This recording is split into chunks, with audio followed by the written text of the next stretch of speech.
Bonjour, bienvenue sur Blender 2.8. Aujourd'hui, nous allons voir donc la fonction curseur 3D, tout simplement. Alors, l'outil curseur 3D, il n'y aura rien d'extraordinaire, mais il y aura quand même quelques petites subtilités afin que vous compreniez bien comment celui-ci fonctionne. Donc, sans plus attendre, regardons cela ensemble.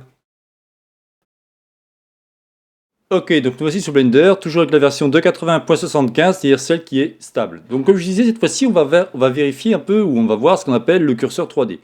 Bien évidemment, vous connaissez tous ce petit outil qui se trouve ici. Mais ce qu'il faut savoir, c'est que celui-ci a différentes options.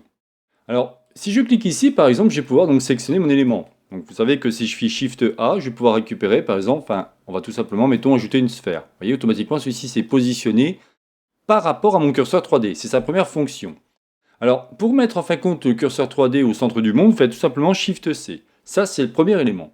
Mais moi, ce qui m'intéresserait, c'est de pouvoir cliquer maintenant avec mon élément et aussi avoir mon curseur 3D. Si vous vous souvenez, pour ceux qui utilisaient, en tout cas pour ceux qui connaissaient Blender 219, avec le bouton droit de votre souris, vous aviez accès soit au curseur 3D, avec le bouton droit de la souris, vous sélectionnez, c'est ça. Et avec le bouton gauche de la souris, vous accédiez au curseur 3D. Là, si je le fais, je vais accéder tout simplement à mes éléments, et bouton droit, j'aurai le menu contextuel. Pour accéder tout simplement à ce curseur 3D, il suffit d'enfoncer touche Shift et vous appuyez bouton droit. Et vous voyez, automatiquement, je vais pouvoir sélectionner mon élément, en l'occurrence mon curseur 3D. Quand vous positionnez votre curseur 3D, vous voyez, pas de problème, je le positionne comme ça, automatiquement celui-ci se met bien sur le plane, on va dire, ou sur la surface de mon cube, d'accord?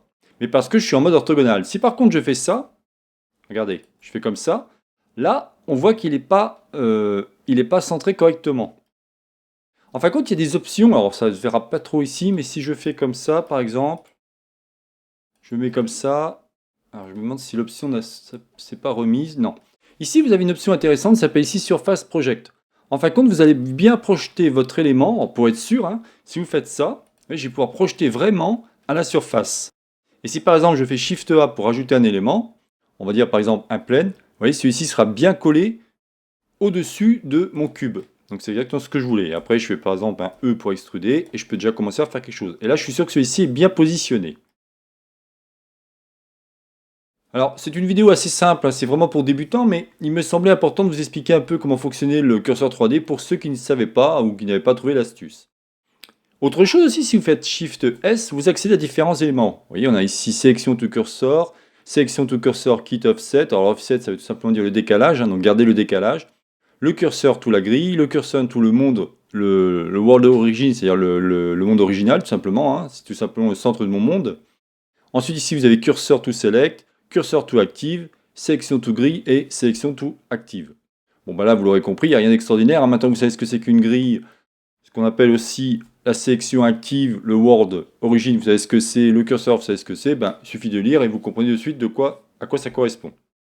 Par exemple, regardez, je vais ici sélectionner, je vais faire ici un autre cube que je vais positionner, alors en mettant X, on va le mettre ici. Là, je vais mettre comme ça. Je vais sélectionner simplement un point, d'accord? Et ici, je vais faire le curseur ici.